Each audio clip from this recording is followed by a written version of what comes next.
To say that Hulda Clark, a PhD in cell biology and research, is an out-of-the-box thinker is putting it mildly.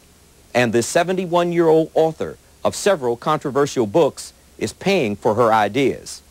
On September 20, 1999, she was arrested in San Diego and transported to Brown County, Indiana, where she had been charged with practicing medicine without a license. In April 2000, these charges were dismissed. All disease, she says, is caused by only two things: pollutants in the environment, especially in food, packaged goods, and the home itself, including pets, and parasites in the body. And the cure, she says, is a combination of using vitamins and herbs in combination with electricity to kill bacteria, viruses, and parasites in minutes, not days, as antibiotics require.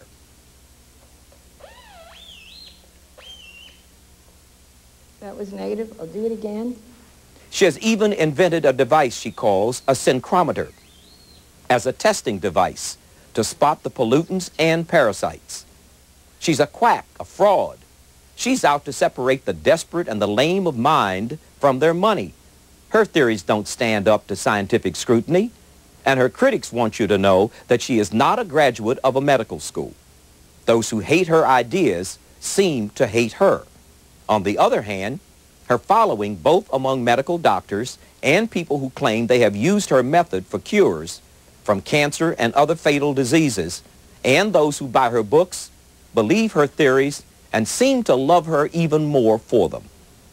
I will present Hulda Clark in a series of programs that will give you the opportunity to evaluate what she believes and her methods, including her highly controversial devices, the synchrometer, and the zapper. Does she represent the future of medicine, or is this quackery? We believe that an informed public can choose what it believes is the best way to be treated for physical illness. Because neither I nor anyone appearing on this program is trained in medical science, no statements or beliefs should be construed as medical advice. Consult your licensed medical practitioner for that.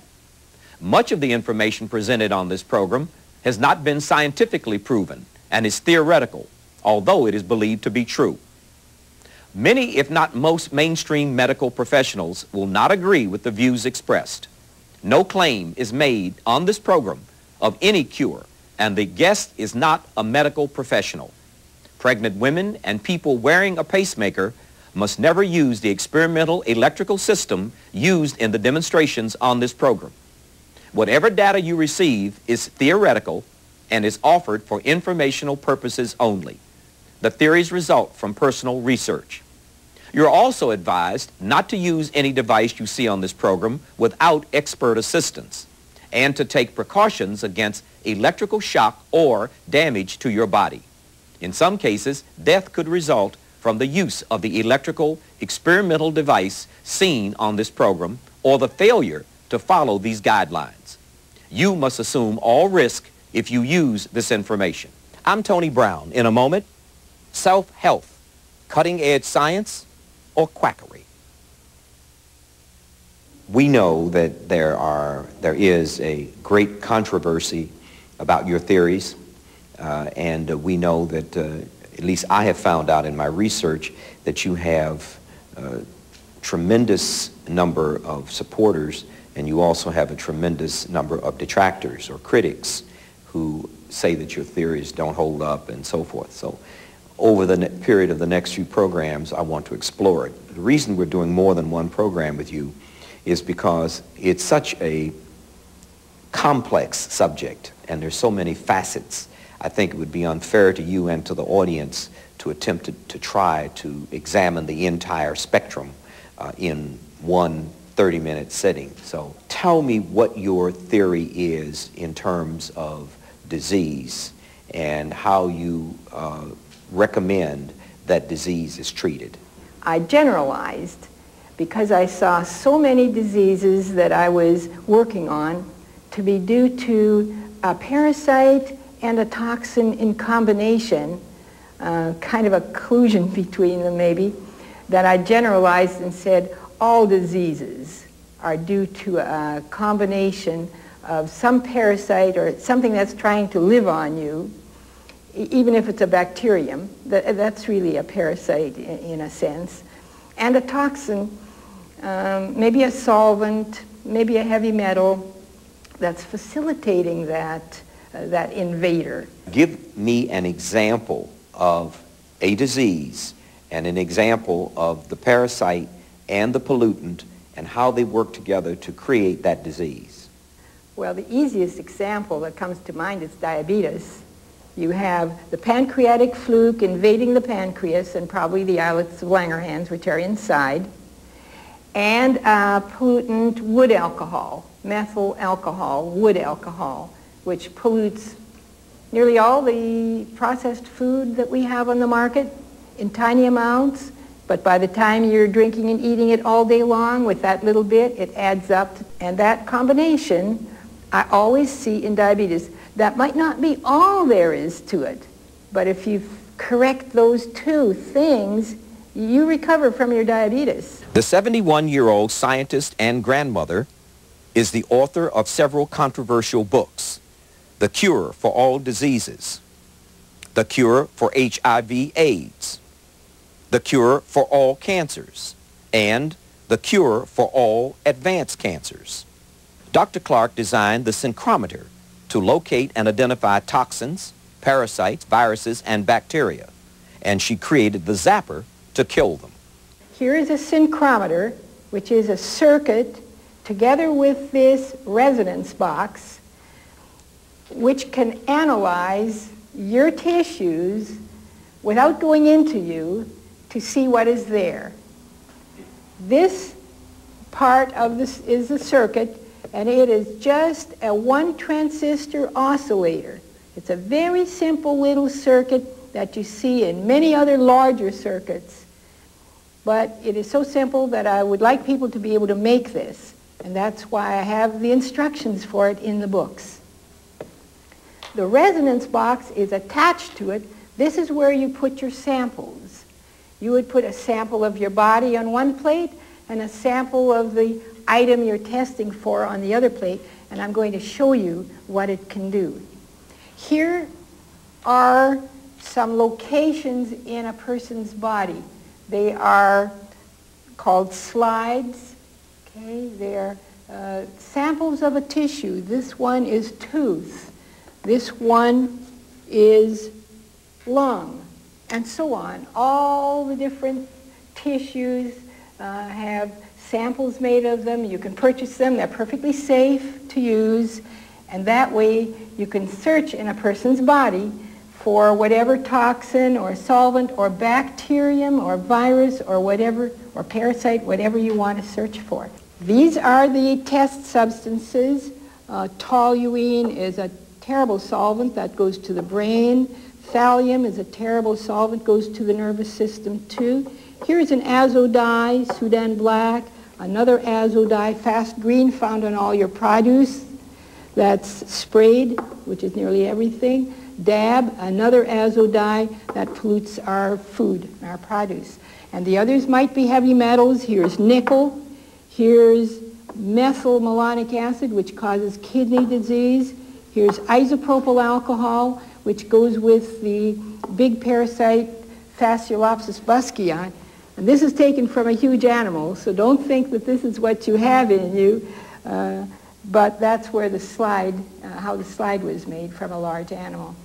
Ours are much smaller, and they can be as baby size, of course, as small as an egg when it first hatches out. And this is the adult, though, of that.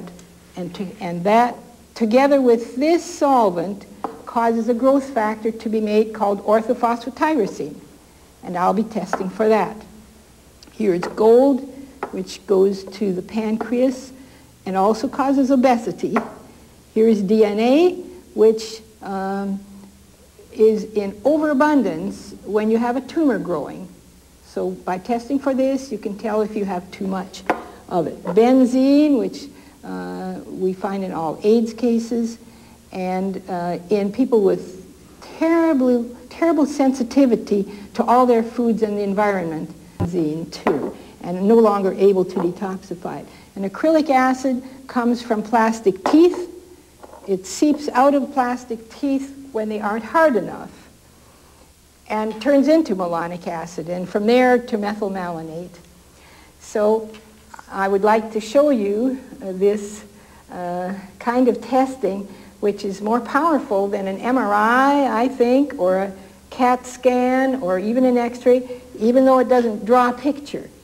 What's best is having both. Now you can do make a chemical picture. A chemical picture? Yes. One of your critics said that what you're proposing is preposterous because this is too cheap. He said the only way you can have good health is, and I mean, I'm almost quoting him as a medical doctor. He said the only way we can have quality health is to have expensive health. And I would change that around to say that the only way we could have quality health is to enable every person for themselves to have such a device so that they could go to the marketplace, figure out which produce has these azo dyes, which does not, which part of the salad bar has salmonella in it and which does not, so that the consumer can make a healthy choice. Michael McElray is a nutritional consultant and a personal trainer. What Dr. Clark said, and what she's already talked about, is that parasite and pollution is basically causing disease. And when we say parasite, what we're really talking about is microorganism. That could begin with something as small as a virus. And what I like to talk about here, to give you an idea of what we're really looking at, is the monkey in the barrel concept, where the virus is inside the bacteria. The bacteria is inside the parasite. And in fact, we've even found that mold is inside the parasite, and certain funguses are inside the parasite. So the parasite becomes a train, if you will, carrying all of these other microorganisms into the body. And this isn't something new, and this isn't just theory. This has all been proven. What's really interesting is how these parasites and different microorganisms found their way into the body. And what Dr. Clark has proven is that the immune system over the last few years has been depressed. And it's been depressed, number one, because of over-the-counter medications being taken too much. And I'll give you an example. The hydrochloric acid in the stomach has been specifically given to us as a gift. And that gift is to kill microorganisms, including salmonella, which we could get from mishandling eggs and butter and dairy products, and Shigella as well, which are bacteria. E. coli, which we've heard about outbreaks from people not properly washing after they go to the bathroom, and some of the farmers in the south and on the west coast, where there aren't porta potties in the middle of the strawberry fields, actually go to the bathroom right on the berries. And if people aren't washing their fruit, they're asking for big trouble. Well, even if they are washing their fruit, if we don't have stomach acid that could kill these harmful bacteria, then these things will crawl through the body and take over the biological terrain at will. What Dr. Clark's proven is that these parasites that normally are killed by the stomach acid are now crawling through the body because we went down to the local drugstore and we picked up the Alka-Seltzer because we were suffering from acid indigestion. What was that? Well, what it was is we were eating food that properly couldn't be digested. And we were eating too much food that's deficient in enzyme. And I'm not talking about theory here. I'm talking about practical ideas that have already been proven. When we overcook food, we kill the enzymes. When we kill the enzymes, we ask our stomach acid to do the job for us. In doing that and over-processing our food, we've reduced our stomach acid to a level now that she's found with certain patients, like cancer patients, there isn't any stomach acid at all. Hydrochloric acid is our first level of defense, which is now missing.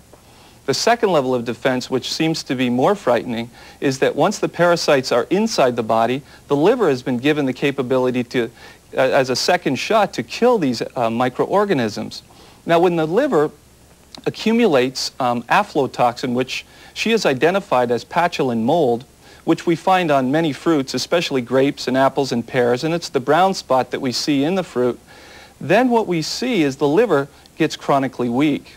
And at that point, what she discovered using her synchrometer, which we'll talk about, she's actually found that the weakness caused by the aflatoxin and the patulin mold has actually allowed certain other chemicals to weaken the liver even further, including alcohol. Believe it or not, people that don't drink alcohol still have alcohol in their body. You're eating a tremendous amount of rotten fruit, which you may not know because your banana just had a brown spot, or your apple or your pear had a brown spot, and you might not have even seen it. You ate your actual mold and your fungus. Once that's in the liver, it loves a dark, cold place. And 98.6 degrees is fairly cold for mold. It'll grow like a petri dish in your liver. Once it starts to grow and alcohol becomes a byproduct, we now have a depressed immune system in the liver. Parasites can now take over your biological terrain. And what we used to think, and what Dr. Clark has now proven, is that parasites used to live only in the colon, according to many scientists and researchers. Well, what she's now discovered is that these parasites are crawling through the body at will. And this is a very frightening thought, because if parasites, their eggs and larvae, are crawling through the body, then they're also seeking out tissues that are extremely nutritious to them, which is the brain, which is the heart, which is the liver, and other body parts, that once these body parts are invaded by parasites, other diseases will follow, as you've pointed out. And Dr. Clark found that the one real dangerous parasite is the Fasciolopsis buski. What's most interesting about the Fasciolopsis, which I have a slide of here, which I'll show the audience, it's a fairly large parasite, and it's actually hosted in the snail. And up until recently, people thought that that particular parasite was hosted in the snail in China. Any research that you look up in the library says that the Fasciolopsis buski is found in snails in China.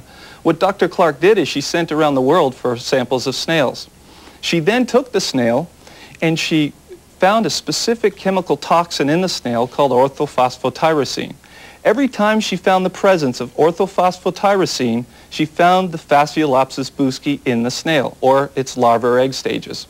What was most interesting is that she found the Fasciolopsis buski in the snails that she brought in from Alaska, from northern Ontario in Canada, from Colorado, from California, from New York.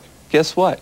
The snail is everywhere on the planet. It's crawling on your garden, it's crawling up the side of your house, and that friendly little snail is carrying the Fasciolopsis buski in all of its stages inside of its body, which is really harmless when you look at the big picture, until the cow eats the snail or its stages off the grass, and then the Fasciolopsis is now in the cow, and when we drink the milk or we eat the beef or the pig or the sheep, we're actually eating the parasite stages. And to make it a little bit more dangerous, when you start spraying your lawn with sheep manure or cow manure, or you start using these types of manures in organic gardens, you now have a second problem. You're actually putting animal feces on your food, and we're eating it, because there's no way, Tony, to properly wash all of our food to the extent that we really need to. Now, up until the last few years, we've been able to depend on our stomach acid to kill this parasite. But now with the addition of isopropyl alcohol, which Dr. Clark has proven can accumulate in the liver if the aflatoxin in the mold is there, the Fasciolopsis is now able to hatch in the liver and then run through the body at will and seek out a tumor site, and at that point it will have a metabolic byproduct that she's found to be orthophosphotyrosine, and when that's present 100% of the time with her experiments, she's found the malignancy of cancer also to be present. What foods have parasitic contents that you would find adverse to us, that would create these diseases? Nearly everything. Nearly all the produce has dirt on it. How could it be otherwise? It was grown in the soil. And you can't sterilize them. So the dirt that's on them has parasite eggs and, well, eggs primarily on it. All different kinds. Roundworms, flatworms, anything you can think of that lives in dirt or is spread through dirt, namely has had animal leftovers in it, is on the food. It's cleaner than if you had just pulled it up, of course. They do wash it, I think, before it leaves the farm or the big gardens, but it has it on it. And the dairy, all the dairy products have parasite eggs and stages in them. Now, one of your theories is that we get certain contaminants in bottled water, for example. Yes. Not because the water is not pure, but because the chemicals used to clean the machines. Would you explain that? Yeah. One of the chemicals allowed for these things is isopropyl alcohol. Your bins and vats and mixing dishes and everything has to, by law, and we do need it sterile, you know, be cleaned.